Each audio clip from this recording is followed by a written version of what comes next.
سوچنے لگ گئے، یاد کرنے لگ گئے اور آپ کی آنکھوں سے آنسو آ گئے۔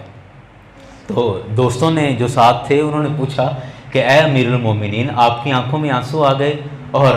آپ رونے لگ گئے، کیا یاد آیا آپ کو یا کیا دیکھا آپ نے؟ تو آپ فرمانے لگے کہ یہ جو میدان ہے جہاں سے ابھی ہم گزر رہے ہیں، اس میدان میں میں اونٹ چرایا کرتا تھا، یعنی اسلام لانے سے پہلے میں اس میدان میں اونٹ چرایا کرتا تھا، اور میرے ابا نے چند اونٹ مجھے لے کر دیے تھے چرانے کو، پالنے کو، اور مجھ لہم مغفرۃ و اجر عظیم، صدق اللہ العظیم۔ ان اللہ و ملائکتہ یصلون علی النبی یا ایہا الذین آمنوا صلوا علیہ وسلموا تسلیما۔ سب آپ بلند آواز سے مل کے پڑھ لیجئے، الصلاۃ والسلام علیک یا سیدی یا رسول اللہ، الصلاۃ والسلام علیک یا نبی اللہ، الصلاۃ والسلام علیک یا شفیع المذنبین وعلی آلک و اصحابک یا رحمۃ للعالمین۔ حمد و ثنا کے بعد واجب الاحترام مقتدر علماء کرام و یاران گرامی،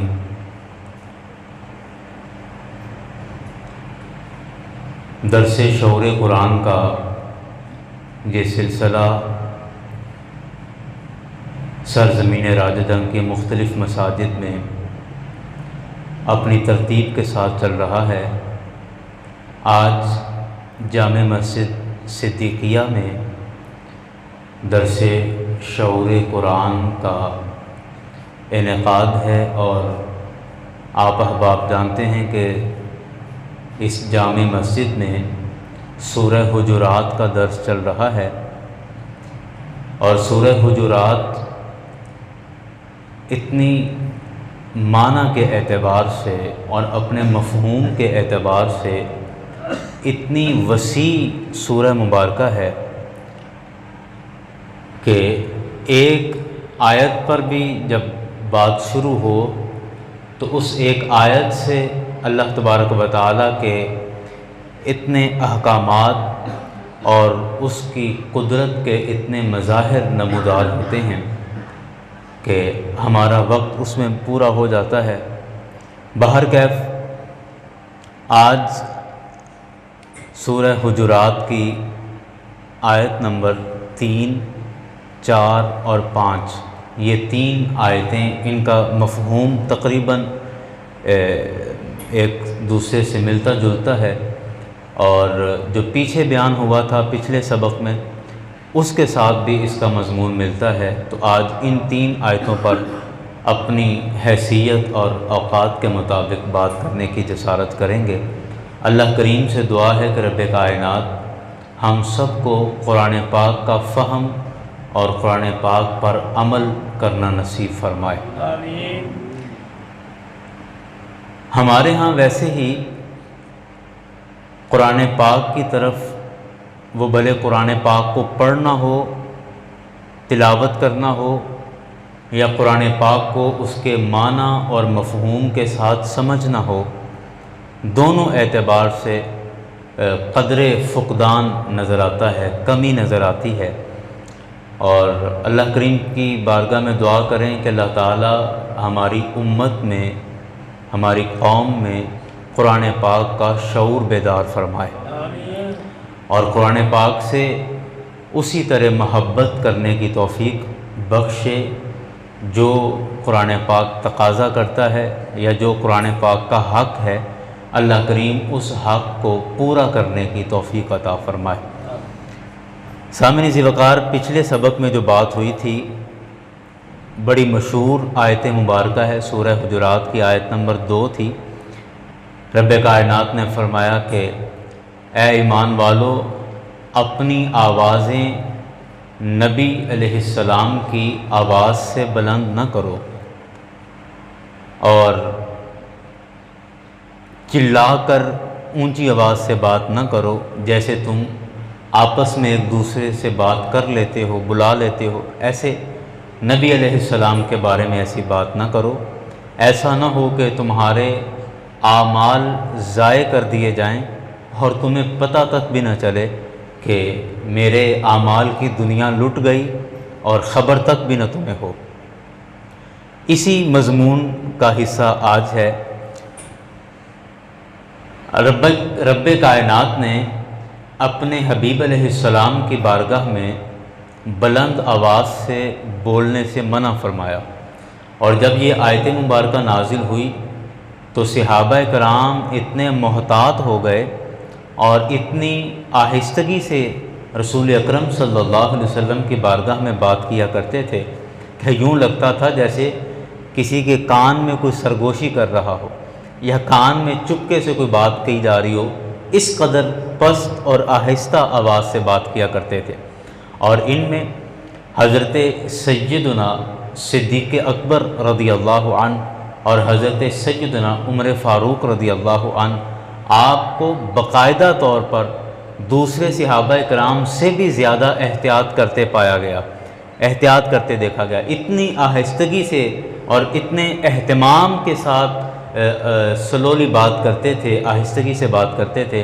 کہ باقاعدہ معلوم ہوتا تھا، پتہ چلتا تھا کہ یہ بندہ اپنی روٹین سے زیادہ آہستہ بات کر رہا ہے۔ اور ان کے حق میں پھر اللہ کریم نے اس سے اگلی آیت مبارکہ نازل فرمائی جو آج ہم پڑھنے لگے ہیں۔ رب کائنات نے ارشاد فرمایا ان الذین یغضون اصواتهم عند رسول اللہ، کہ بے شک وہ لوگ جو رسول اکرم صلی اللہ علیہ وسلم کی بارگاہ میں اپنی آواز نیچی رکھتے ہیں، پست رکھتے ہیں، آہستگی سے بات کرتے ہیں، اولئک الذین، یہ وہی لوگ ہیں کہ امتحن اللہ قلوبہم للتقوی، کہ اللہ تعالیٰ نے ان کے دلوں کو پرہیزگاری اور تقوی کے لیے پرکھ لیا ہے۔ امتحن اللہ کریم نے پرکھ لیا ہے قلوبہم، ان کے دلوں کو، للتقوی، پرہیزگاری کے لیے۔ لہم مغفرہ، اب ان کا رزلٹ اناؤنس کیا جا رہا ہے، نتیجہ بیان کیا جا رہا ہے کہ جو لوگ رسول اکرم صلی اللہ علیہ وسلم کی بارگاہ میں آہستگی سے بات کرتے ہیں ان کے لیے انعام یہ ہے۔ پہلا انعام بیان ہو گیا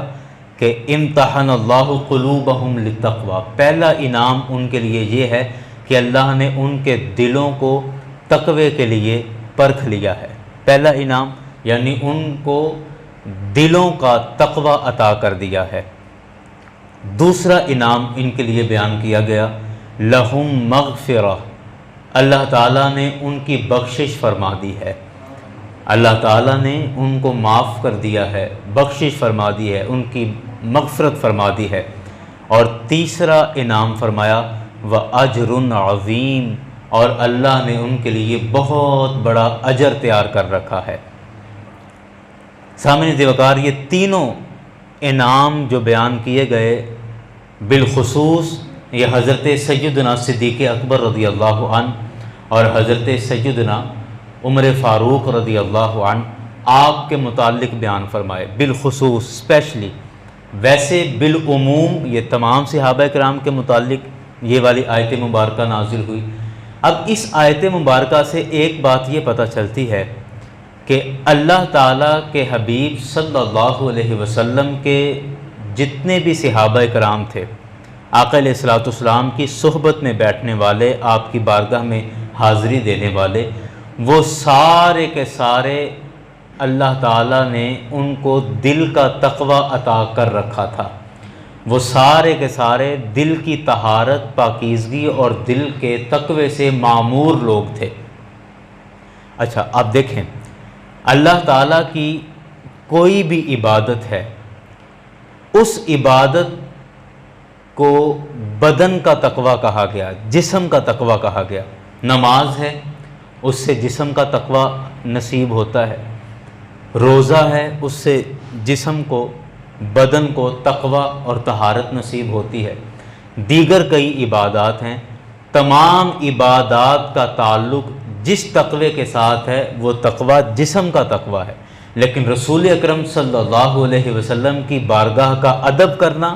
یہ ادب اتنا بڑا انعام والا ہے کہ اس ادب کو کہا کہ یہ دل کا تقوی ہے، جسم یا بدن کا نہیں بلکہ یہ دل کا تقوی ہے۔ تو پہلی بات یہ کہ صحابہ کرام کو اللہ تعالیٰ کی بارگاہ سے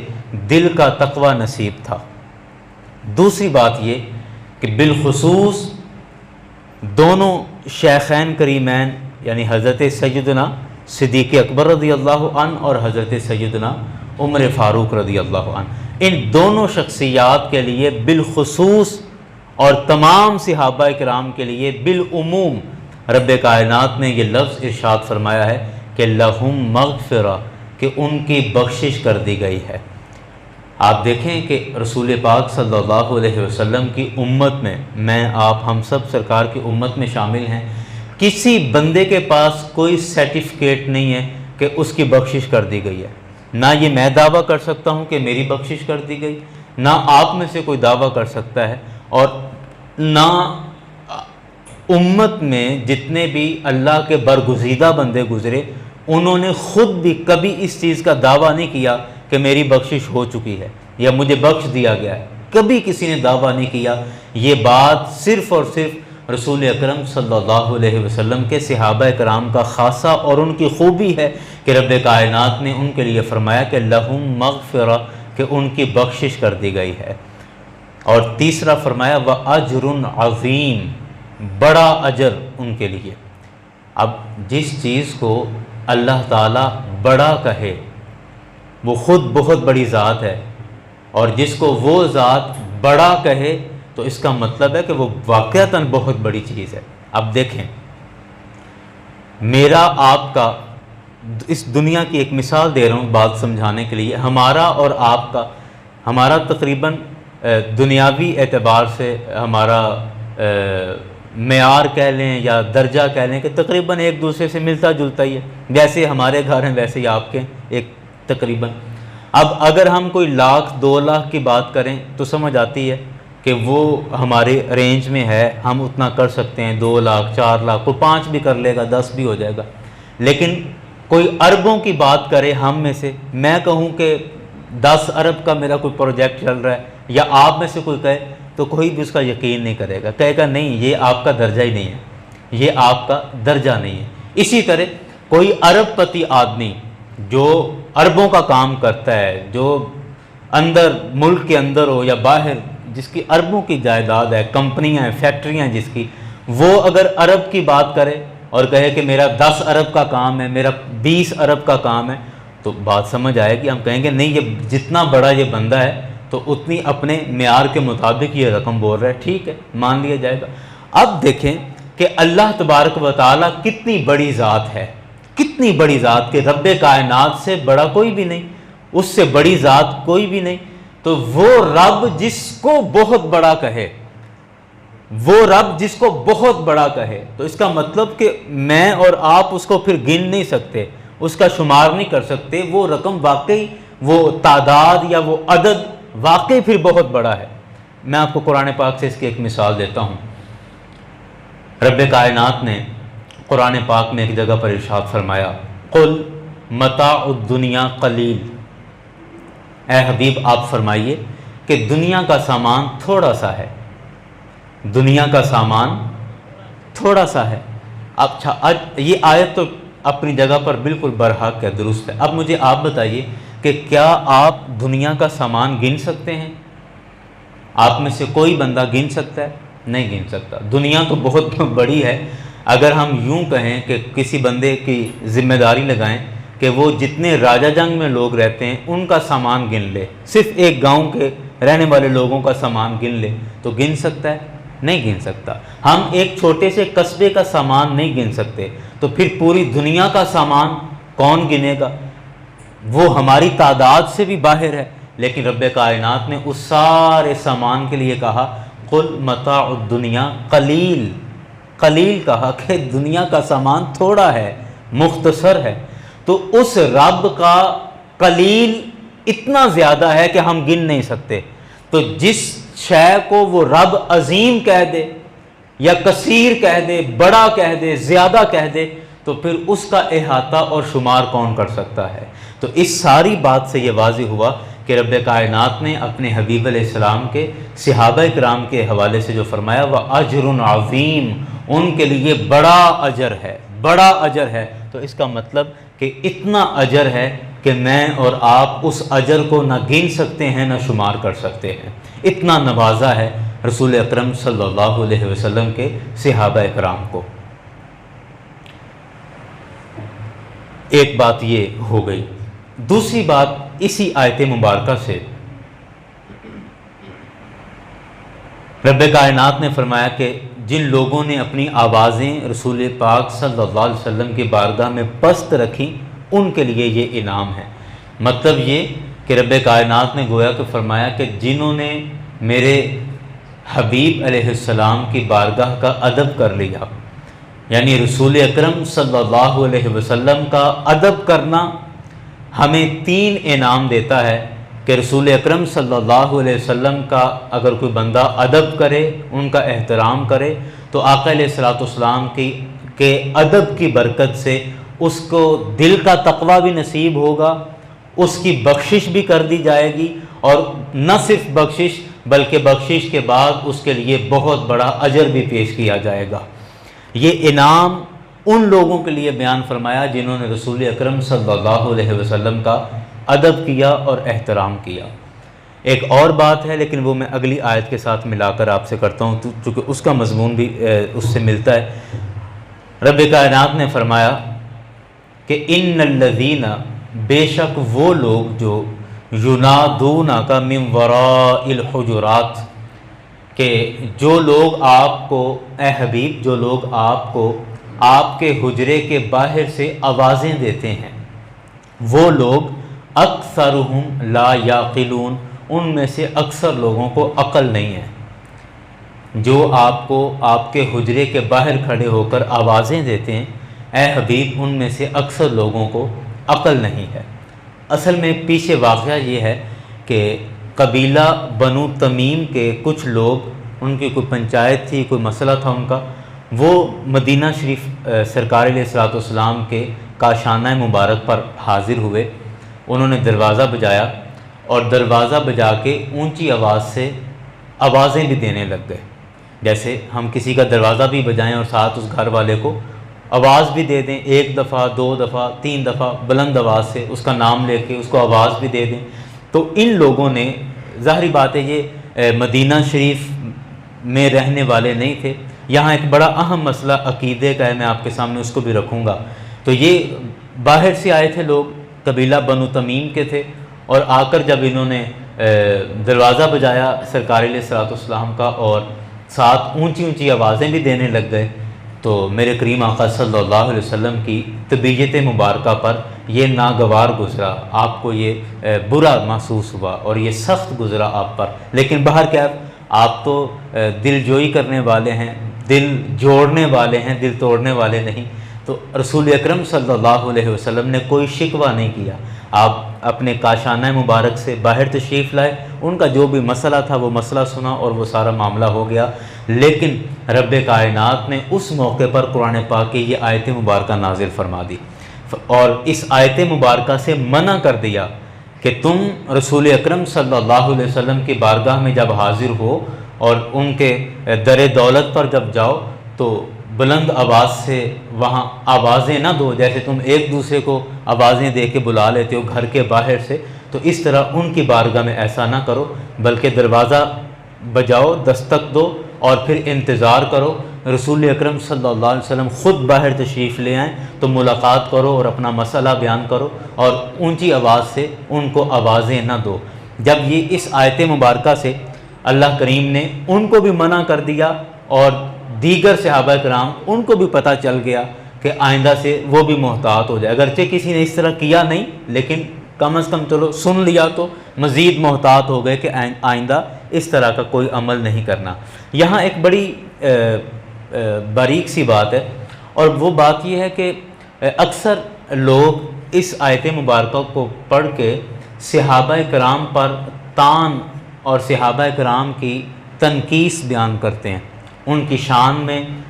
کمی بیان کرتے ہیں اور کہتے ہیں کہ دیکھیں معاذ اللہ صحابہ کرام کو اللہ پاک نے کہا کہ اکثرہم لا یاقلون، کہ اکثر کو عقل ہی نہیں تھی۔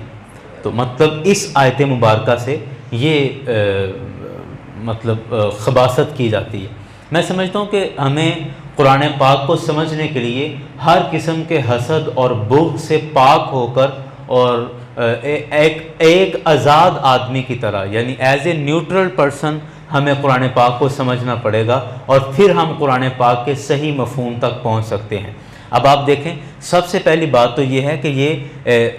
سارے صحابہ کرام کو نہیں کہا گیا، بلکہ وہ چند لوگ تھے جو قبیلہ بنی تمیم سے آئے تھے، اور ان کے متعلق یہ والی بات کہی گئی، ایک بات۔ اور دوسری بات یہ ہمیں ذہن میں رکھ لینی چاہیے، اور ہر وقت یہ بات جب بھی صحابہ کرام کے حوالے سے کوئی بات ہو تو یہ بات ہمارے ذہن میں یہ اصول ہونا چاہیے کہ اللہ کریم نے رسول اکرم صلی اللہ علیہ وسلم کی بدولت درجہ بدرجہ صحابہ کرام کی تربیت فرمائی ہے۔ یہ بات ذہن میں ہو کہ دیکھیں، ایک ہے رسول صلی اللہ علیہ وسلم، ان کو اللہ تعالیٰ نے مکمل تیار کر کے بھیجا، رسول بنا کر بھیجا، اور تمام اپنی ہدایات ان کے لیے جو بنیادی اور ضروری ہدایات تھیں وہ پہلے سے ان کو تیار کر کے بھیجا۔ باقی قرآن پاک کے ذریعے وقتاً فوقتاً کچھ نصیحتیں فرمائی ہیں، لیکن جو بنیادی تمام چیزیں تھیں وہ پہلے سے بتا کر سمجھا کر پھر بھیجا۔ لیکن صحابہ کرام کے ساتھ یہ معاملہ نہیں ہے۔ صحابہ کرام کی تربیت اور ان کی تعلیم درجہ بدرجہ ہوئی ہے، یعنی ظاہری بات ہے جو صحابی رسول اکرم صلی اللہ علیہ وسلم کے پاس زیادہ بیٹھتا رہا، زیادہ وقت گزارا، اس کی تربیت اور اس کی جو تعلیم ہے اس کا معیار کچھ اور ہے، اور ایک طرف وہ صحابی کہ جو دور دراز کے علاقے کا تھا اور وہ بس ایک آدھ دفعہ ہی سرکار کی بارگاہ میں آیا اور اس کے بعد وہ ساری زندگی ملاقات نہیں کر سکا، تو ظاہری بات ہے اس کی تعلیم اور تربیت اور ان صحابہ کرام کی تعلیم اور تربیت میں فرق تو آئے گا۔ اور ہاں، صحابی ہونے میں سب کی شان برابر ہے، درجہ صحابیت کے اعتبار سے سارے صحابہ کرام برابر، لیکن تعلیم اور تربیت میں درجہ بندی ہے۔ اور پھر آپ دیکھیں کہ جتنے بھی صحابی ہیں یہ سارے صحابہ کرام وہی لوگ تھے کہ جنہوں نے زمانہ جاہلیت بھی دیکھا، اور زمانہ جاہلیت کے اندر انہی صحابہ کرام کے معاملات ویسے ہی تھے جیسے دوسرے لوگوں کے تھے، لیکن اللہ کریم نے رسول اکرم صلی اللہ علیہ وسلم کے ذریعے سے ان کی تربیت فرمائی، ہدایت دی، اور پھر آہستہ آہستہ جوں جوں تربیت ہوتی گئی تو اللہ تعالیٰ نے ان کی شخصیات کے اندر ایسا نکھار پیدا کیا کہ مجھے مثال یاد آ رہی ہے کہ حضرت عمر رضی اللہ عنہ، آپ ایک دفعہ، آپ کے خلافت کا زمانہ تھا اور آپ ایک دفعہ باہر گئے کچھ دوستوں کے ساتھ، ایسے شہر سے باہر نکلے تو ایک جگہ پر آپ رکے، اور رک کے کچھ ساتھ تھے، انہوں نے پوچھا کہ اے امیر المومنین، آپ کی آنکھوں میں آنسو آ گئے اور آپ رونے لگ گئے، کیا یاد آیا آپ کو، یا کیا دیکھا آپ نے؟ تو آپ فرمانے لگے کہ یہ جو میدان ہے جہاں سے ابھی ہم گزر رہے ہیں، اس میدان میں میں اونٹ چرایا کرتا تھا، یعنی اسلام لانے سے پہلے میں اس میدان میں اونٹ چرایا کرتا تھا، اور میرے ابا نے چند اونٹ مجھے لے کر دیے تھے چرانے کو، پالنے کو، اور مجھ سے وہ اونٹ نہیں سنبھالے جاتے تھے، ایک اونٹ میں موڑ کے لاتا تو دوسرا ادھر نکل جاتا، وہ سنبھالتا تو تیسرا نکل جاتا۔ تو اب رو اس وجہ سے رہا ہوں، یا آنسو اس وجہ سے آ گئے کہ ایک وہ عمر تھا کہ جس سے ایک میدان میں چند اونٹ نہیں سنبھالے جاتے تھے، اور ایک اب کا عمر ہے کہ رسول اکرم صلی اللہ علیہ وسلم کی تربیت نے ایسا باکمال کر دیا اور ایسا جوہر بنا دیا کہ اب 22 لاکھ مربع میل کی حکومت پر کی سلطنت پر اکیلا واحد عمر حکومت کر رہا ہے اور اس کا نظام چلا رہا ہے۔ تو اس وجہ سے میری آنکھوں میں آنسو آ گئے۔ تو اب اس بات سے بھی آپ اندازہ لگائیں کہ اسلام لانے سے پہلے کچھ اور کیفیت تھی، پھر آہستہ آہستہ تربیت ہوتی گئی، اور ان کی شخصیات میں پھر ایسا نکھار آیا کہ وہ عرب کے لوگ جو بکریاں چرانے والے اور اونٹ چرانے والے لوگ تھے، وہ پورے زمانے کے امام بن کر ابھرے، پورے زمانے نے تسلیم کیا۔ آج بھی آپ دیکھیں کہ کیمبرج یونیورسٹی کے اندر اور آکسفورڈ کے اندر ان کو جو وکیل بناتے ہیں وہ لا کی کتابیں پڑھاتے ہیں، تو دی لا آف عمر کے نام سے آج بھی حضرت عمر رضی اللہ عنہ آپ کے قوانین ان کو پڑھائے جاتے ہیں، یعنی وہ انگریز حضرت عمر رضی اللہ عنہ کے بنائے ہوئے اصول اور قوانین اپنے قانون دانوں کو پڑھاتے ہیں، اپنے طلباء کو پڑھاتے ہیں۔ تو ایک وہ زمانہ اور پھر رسول اکرم صلی اللہ علیہ وسلم کی تربیت کا یہ نتیجہ کہ وہ لوگ پھر زمانے کے امام بن کر ابھرے ہیں۔ تو اس لیے یہ آیت پڑھ کر کبھی بھی ذہن میں یہ نہ خیال آئے کہ یہ اللہ نے ان کے لیے کہا کہ اکثرہم لا یعقلون، کہ ان میں سے اکثر کو عقل نہیں تھی، تو یہ لفظ صحابہ کرام پر بالکل نہیں بولا جائے گا۔ تب بولا گیا لیکن وہ صرف تربیت کے لیے، اور جب ان کو اس بات سے روک دیا گیا تو ان کو بات سمجھ آ گئی، تربیت ہو گئی، رک گئے اور آئندہ کبھی اس طرح نہیں کیا۔ تو ایک تو یہ بات ہے، یہ عقیدے کی بڑی بنیادی اور ضروری بات تھی جو میں نے آپ کے سامنے رکھی۔ اور دوسری اہم بات یہ ہے کہ اکثر علماء نے اس آیت مبارکہ کے تحت یہ بیان کیا ہے کہ علماء چونکہ انبیاء کے وارث ہیں، خود رسول اکرم صلی اللہ علیہ وسلم نے ارشاد فرمایا، تو اس لیے فرمایا کہ اکثر وہ آداب جو اللہ تعالیٰ نے نبی کریم صلی اللہ علیہ وسلم کے بیان فرمائے ہیں، ان آداب میں سے بھی علماء کو حصہ عطا کیا گیا ہے۔ اور ان آداب میں سے ایک ادب یہ بھی ہے کہ جس طرح رسول اکرم صلی اللہ علیہ وسلم کے لیے فرمایا کہ ان کے دروازے پر کھڑے ہو کر آوازیں نہ دو، اور یہی حکم علماء ربانیین کا ہے۔ ایک تو میرے جیسے علماء ہیں کہ جنہوں نے اپنی روزی روٹی سیدھی کی ہوئی ہے، نہیں، بالکل نہیں، میرے جیسے یا ہمارے جیسے جو علماء، ان کی بات نہیں ہے۔ علماء ربانی جو واقعتاً دن کے روزے رکھنے والے اور رات عبادات میں گزارنے والے، اور جنہوں نے اپنی زندگیاں اللہ کے دین کے لیے وقف کی ہیں، اور اللہ تعالیٰ کے دین کے لیے، اللہ تعالیٰ کا دین ہی ان کا اوڑھنا اور بچھونا رہا ہے، ان علماء کے لیے یہ بیان کیا گیا کہ یہی ادب ان علماء کا بھی ہے کہ ان علماء کے پاس جب تم جاؤ تو ان کو بھی گلی میں کھڑے ہو کر آواز دے کر یا نام لے کر یا بلا کر اس طرح اونچی آواز سے نہ بلاؤ، بلکہ ان کے دروازے پر دستک دے کر ان کے باہر آنے کا انتظار کرو۔ اور یہی پوری امت نے اس پر عمل کیا ہے۔ آپ پرانے بزرگوں کے واقعات پڑھ کے دیکھیں تو آپ کو یہی نظر آئے گا کہ بزرگوں کا یہی معمول تھا کہ اگر کسی نیک عالم دین کے پاس یا کسی اللہ کے ولی کے پاس کوئی جاتا تو وہ وہاں شور نہیں کر دیتا کہ فلانے یا آواز دے کے باہر آؤ، جلدی آؤ، یا اس طرح کا نہیں، بلکہ دستک دے کے یا پیغام اندر بھجوا کے اور پھر انتظار کیا جاتا جب وہ حضرت اپنی معمول کے مطابق باہر تشریف لاتے تو تب ان سے ملاقات کی جاتی۔ میں آپ کو حضرت عبداللہ ابن عباس رضی اللہ عنہما، میرے کریم آقا صلی اللہ علیہ وسلم کے یہ کزن بھی ہیں، چچا زاد بھائی بھی ہیں، صحابی رسول بھی ہیں، اور حضرت عباس جو ان کے والد میرے آقا کے چچا بھی ہیں اور وہ بھی صحابی رسول ہیں۔ تو حضرت عبداللہ ابن عباس رضی اللہ عنہما یہ پڑھنے جایا کرتے تھے حضرت ابی بن کعب رضی اللہ عنہ کے پاس۔ حضرت ابی بن کعب بہت بڑے عالم دین صحابی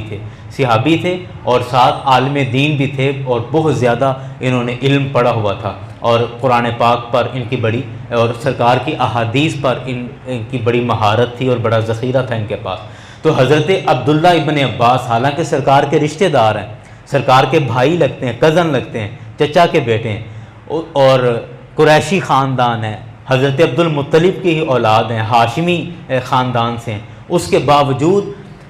ان کا عمل کیا ہوتا کہ حضرت عبداللہ ابن عباس جب بھی حضرت ابی بن کعب کے ہاں جاتے تو ان کے دروازے پر ایک دفعہ دستک دیتے اور پھر پیچھے ہٹ کے کھڑے ہو جاتے، اور حضرت ابی بن کعب جب اپنی مرضی سے باہر تشریف لاتے تو پھر ان سے یہ استفادہ کرتے، یا ان سے جو بھی بات پوچھنا ہوتی، مسئلہ پوچھنا ہوتا، ان سے پوچھتے۔ اور ایک دفعہ حضرت ابی بن کعب نے کہا کہ یہ مجھے حضرت آپ اس طرح کرتے ہیں تو مجھے اچھا نہیں لگتا، آپ پیغام میرے گھر بھجوا دیا کریں تاکہ میں جلدی باہر آ جاؤں، اور یا آپ آواز دے دیا کریں یا کوئی اس طرح۔ تو آپ ایک دفعہ دستک دیتے ہیں یا بعض دفعہ دستک بھی نہیں دیتے تھے اور کھڑے ہو جاتے تھے کہ بس وہ گھر سے نکلیں گے تو میں اپنا مسئلہ ان سے دریافت کر لوں گا. تو حضرت ابی بن کعب نے الٹا کہا کہ حضرت آپ اس طرح کرتے ہیں تو یہ اچھا نہیں لگتا، تو اس لیے آپ اس طرح نہ کیا کریں، آپ پیغام بھجوا دیا کریں یا زور سے دروازہ کھٹکھٹا دیا کریں. تو حضرت عبداللہ ابن عباس نے جو بات کہی یہی قرآن پاک کی آیت پڑھی اور یہ آیت پڑھ کے کہا کہ اللہ کریم نے رسول اکرم صلی اللہ علیہ وسلم کے حوالے سے فرمایا کہ ان کے دروازے پر کھڑے ہو کر آواز نہ دو، اور یہی ادب علماء کا ہے. تو آپ میرے استاد ہیں، اگرچہ میں سرکار کا رشتہ دار ہوں اور میرا خاندان وہی ہے، لیکن آپ میرے استاد ہیں. آپ میرے استاد ہیں تو میں وہی آپ کا ادب کروں گا جو ادب اللہ تعالیٰ نے رسول اکرم صلی اللہ علیہ وسلم کا بیان فرمایا ہے. تو اب دیکھیں کہ صحابہ کرام تک اس آیت مبارکہ کے متعلق اتنا احترام کیا کرتے تھے کہ رسول اکرم صلی اللہ علیہ وسلم کی ذات کے لیے تو اسپیشلی یہ آیت نازل ہوئی، تو یہی حکم یا یہی بات وہ اپنے اساتذہ کے لیے اور اپنے علماء کے لیے یا اپنے شیخ طریقت کے لیے بھی یہی بات کیا کرتے تھے. بہرکیف رب کائنات نے ارشاد فرمایا، یہ میں آیت کا پھر ترجمہ کرتا ہوں، ان الذین ینادونک، بے شک وہ لوگ جو آپ کو آوازیں دیتے ہیں، من وراء الحجرات، آپ کے حجرے کے باہر سے پیچھے سے، اکثرہم لا یعقلون، ان میں سے اکثر عقل نہیں کرتے، بے عقل ہیں. اور ساتھ اللہ کریم نے فرمایا وَلَوْ أَنَّهُمْ صَبَرُوا، اگر وہ لوگ صبر کر لیں، حَتَّى تَخْرُجَ إِلَيْهِمْ، یہاں تک کہ آپ خود گھر سے باہر تشریف لے آئیں، تو فرمایا لَكَانَ خَيْرًا لَهُمْ، یہ ان لوگوں کے لیے بہتر ہو. یعنی وہ صبر کر لیں، آوازیں نہ دیں یا بار بار دروازہ نہ کھٹکھٹائیں، تو فرمایا کہ لَكَانَ خَيْرًا لَهُمْ، یہ ان کے لیے بہتر ہو. وَاللَّهُ غَفُورٌ الرحیم، ساتھ یہ بھی فرما دیا کہ اللہ تعالیٰ بخشنے والا ہے، رحم کرنے والا ہے. اور اس جو آیت کا حصہ جو ساتھ فرما دیا کہ اللہ بخشنے والا ہے، رحم کرنے والا ہے، تو آیت کے یہ لفظ بتا رہے ہیں کہ جن لوگوں نے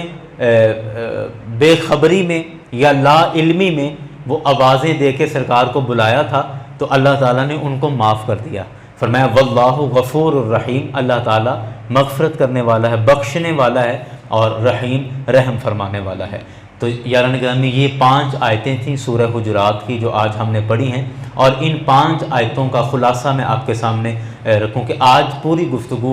کی گفتگو کا خلاصہ یہ ہے. سب سے پہلے کہ تمام عبادتیں انسان کو جسمانی تقوی عطا کرتی ہیں، لیکن رسول اکرم صلی اللہ علیہ وسلم کا ادب یہ انسان کو دل کا تقوی عطا کرتا ہے. ایک بات. دوسری، آج کی ساری گفتگو کا خلاصہ، دوسری بات یہ ہے کہ رسول اکرم صلی اللہ علیہ وسلم کا ادب کرنے والا، اس کے لیے بخشش اور مغفرت کا اعلان کر دیا گیا ہے قرآن پاک کے اندر. تیسری بات، آج کی ساری گفتگو کا خلاصہ یہ ہے کہ صحابہ کرام کے متعلق ان آیتوں کو لے کر اور بدگمانی کرنے سے ہمیں بچنا چاہیے، بلکہ صحابہ کرام وہ مبارک ہستیاں ہیں کہ جن کے متعلق قرآن پاک نے کہا کہ لہم مغفرۃ و اجر عظیم، کہ اللہ تعالیٰ نے ان کی مغفرت کر دی اور ان کے لیے بڑا اجر رکھا ہے. تو جب رب کائنات نے ایک فائنل فیصلہ ان کے متعلق سنا دیا، تو پھر ہمیں کسی طرح کی لچک یا کسی طرح کی بدگمانی رکھنے کی اب ضرورت نہیں ہے، کیونکہ قرآن پاک حتمی ہے اور قیامت تک کے لیے یہ فیصلہ کن کتاب ہے. اور آخری بات آج کی گفتگو کی وہ یہ ہے کہ جس طرح رسول اکرم صلی اللہ علیہ وسلم کا ادب اور احترام بیان کیا گیا، یہی ادب صحابہ کرام نے اپنے اساتذہ کا بھی بیان کیا ہے، علماء کا بیان کیا ہے، صالحین کا اور نیک لوگوں کا بیان کیا ہے. اللہ کریم کی بارگاہ میں دعا ہے کہ اللہ تعالی ہمیں صالحین کا ادب اور احترام کرنے کی توفیق عطا فرمائے، اور اللہ کریم ہم سب کو صحابہ کرام کے بارے میں صحیح اور وہ عقیدہ رکھنے کی توفیق دے جو قرآن پاک نے بیان فرمایا ہے. اور تیسری دعا یہ ہے کہ اللہ کریم ہم سب کو رسول اکرم صلی اللہ علیہ وسلم کا ہمیشہ احترام کرنے کی توفیق عطا فرمائے. آج ہم بڑے ایک نازک دور سے گزر رہے ہیں، اور